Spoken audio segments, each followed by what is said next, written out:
Mga kabikir, ang lutuin ko ngayon sa kaldero, itong garlic bread with malunggay. Masarap at madaling gawin lang ito mga kabikir. Panoorin yung video. Ito ang mga ingredients.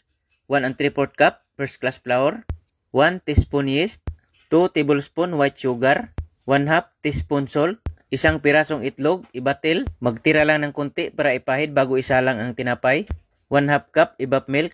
Hinalo ko, tinunaw ko una ang sugar. Sa nagdikit-dikit na ang harina, inilagay ko na ang 1/8 cup margarine. Itinuloy ko ang paghalo, 4 minutes ko itong mix. Mano-mano gamit ang kamay. Pagkatapos pinapaalsa ko ng 1 oras. Timpla tayo sa palaman, 1/4 cup margarine, 1 teaspoon sugar, 1 tablespoon ahos hiniwa. Hinalo ko muna ang tatlong ingredients, saka ko inilagay ang 1/8 cup dahon ng malunggay. At inihalo ko ito ng maigi. At ito cut lang natin, 1 oras na ang dough. Ang ginawa ko, nilapad ko lang mga kabikir, pahaba. Pagkatapos ipinahid ko ang palaman. Pagkatapos iniroll ko. Sa pag-roll, madali lang mga kabikir. Ganito lang. Pwede gamitin yung hulmahan, loaf pan mga kabikir.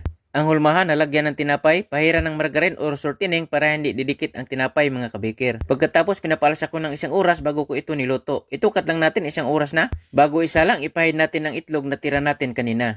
Sa pagluto, pinapainit ko ng 2 minutes ang kaldero saka ko inilagay ang tinapay. 20 to 25 minutes maluto itong ating tinapay sa katamtamang apoy lang. Mga kabikir, maraming salamat at God bless sa ating lahat.